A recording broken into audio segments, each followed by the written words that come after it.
நாம இப்ப இந்த வீடியோல எதை பத்தி பார்க்க போறோம் அப்படின்னா நம்முடைய சேயோன் ஐஏஎஸ் அகாடமி சார்பா வந்து பாத்தீங்க அப்படின்னா நம்ம தினம் 10 கேள்விகள் கொடுத்துட்டு இருக்கோம். அதுல வந்து பாத்தீங்கன்னா டே 32க்கான ஒரு 10 கொஸ்டின் பார்ப்போம். நான் கொஸ்டின் சொல்றேன், நீங்க ஆன்சர் பண்ணுங்க. பிறகு நான் டீட்டெயிலா என்ன பண்றேன் இதுக்கான ஆன்சர் சொல்றேன். பண்டைய இந்தியாவின் கந்தசாலா, கதிரா ஆகிய இடங்கள் எதற்கு புகழ் பெற்றது அப்படின்றத கேட்கிறாங்க. இரண்டாவது, அரசியலமைப்பின் அடிப்படை அமைப்பு கொள்கை எந்த வழக்கின் மூலம் உருவாக்கப்பட்டது? அடிப்படை கட்டமைப்பு. ஓகேவா? ஆன்சர் தெரிஞ்சா சொல்லுங்க. வெளிநாட்டு முதலீட்டாளர்கள் இந்திய பங்கு சந்தையில் மறைமுகமாக முதலீடு செய்ய உதவக்கூடிய ஆவணம் எது அப்படின்னு சொல்லிட்டு கேட்கிறாங்க. இந்தியாவின் ஒரே செயல்படும் எரிமலை எங்க இருக்கு? அழிந்து வரும் உயிரினங்கள் பட்டியலை வெளியிடும் IUCN புத்தகத்தினுடைய பெயர் என்ன? தேவனம்பியா பியாதசி என்று அசோகரின் பெயரை குறிப்பிடக்கூடிய கல்வெட்டு எது? 9வது அட்டவணை யார் பிரதமராக இருந்த போது சேர்க்கப்பட்டது? மூலதன கணக்கு மாற்றத்தன்மை குறித்து பரிந்துரைத்த கமிட்டி எது? தீபகற்ப இந்தியாவின் மிக நீளமான ஆறு எது? பசுமை இல்லா வாயுக்களை குறைப்பதற்காக கொண்டு வரப்பட்ட ஒப்பந்தம் என்ன? ஓகே, இது 10க்கும் ஆன்சர் பண்ணுங்க. நான் உங்களுக்கு இப்ப ஆன்சர் சொல்றேன்.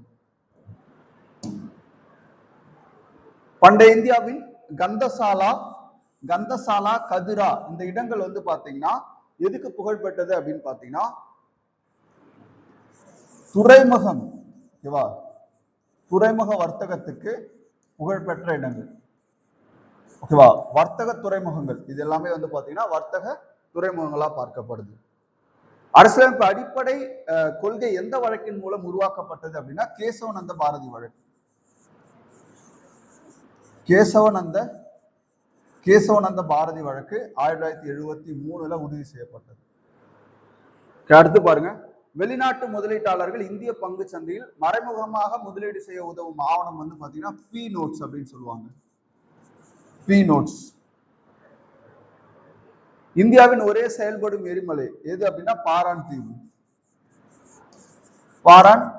தீவு. அழிந்து வரும் உயிரினங்களின் பட்டியலை வெளியிடக்கூடிய IUCN புத்தகத்தினுடைய பெயர் என்ன? ஓகேவா? சிவப்பு தரவு புத்தகம், ரெட் டேட்டா புக் அப்படின்னு சொல்லுவாங்க. Red data book. Devana Piyadasi என்று அசோகரின் பெயரை குறிப்பிடக்கூடிய கல்வெட்டு வந்து ரொம்ப முக்கியமான ஒரு கல்வெட்டு, மாஸ்கி கல்வெட்டு. இந்திய அரசியலமைப்பின் 9வது அட்டவணை யார் பிரதமராக இருந்த போது கொண்டு வரப்பட்டதுன்னா PV நரசிம்மராவ். மூலதன கணக்கு மாற்றத்தன்மை கேபிட்டல் அக்கௌண்ட். ஓகேவா? இது வந்து பாத்தீங்க அப்படின்னா பரிந்துரைத்த கமிட்டி எதுன்னு கேட்பாங்க. தாராப்பூர் கமிட்டி.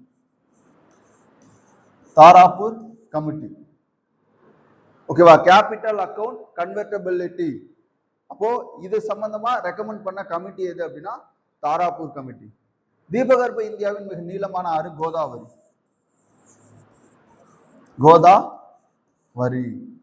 பசுமையில்லா வாயுக்களை குறைப்பதற்காக கொண்டு வரப்பட்ட ஒப்பந்தம் கியோட்டோ புரோட்டோகால் அப்படின்னு சொல்லுவாங்க. Kyoto protocol. ஓகே, ஆன்சர் பார்ப்போமா? கந்தசாலா, கதிரா என்பது என்ன அப்படின்னு பாத்தீங்கன்னா வர்த்தக கடல் துறைமுகம். அரசியலமைப்பினுடைய அடிப்படை கட்டமைப்பு எந்த வழக்குல உறுதி செய்யப்பட்டதுன்னா கேசவநந்த பாரதி வழக்கு.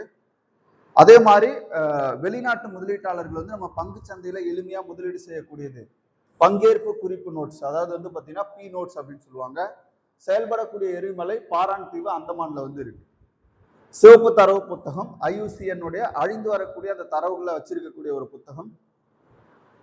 தேவன பியாசி என்று அசோகரை கூறக்கூடிய கல்வெட்டு எது அப்படின்னா மாஸ்கி கல்வெட்டு. ஓகே, இந்த கொஸ்டின் வந்து பாத்தீங்கன்னா அது வந்து பாருங்க, மாஸ்கி.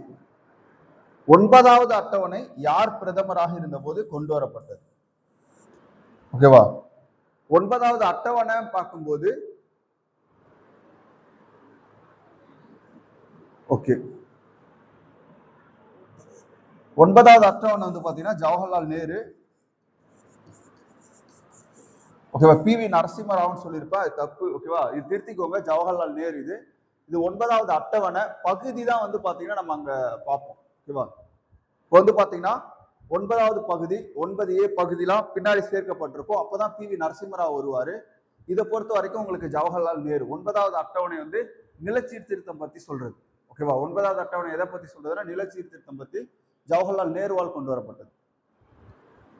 ஓகே, தாராப்பூர் கமிட்டி வந்து பாத்தீங்கன்னா மூலதன கணக்கு தொடர்புடையது. கோதாவரி நம்முடைய அந்த தீபகற்ப இந்தியாவில் ஒரு நீண்ட ஆறு. கியோட்டோ புரோட்டோகால் வந்து பாத்தீங்க அப்படின்னா குறிப்பா உங்களுக்கு பசுமையில்லா வாய்க்களை குறைப்பதற்காக கொண்டு வரப்பட்டிருக்கும். ஓகே, இன்னைக்கான 10 கொஸ்டின் பார்த்துருப்போம். ஓகே, இந்த 10 கொஸ்டினுமே ரொம்ப முக்கியமானது.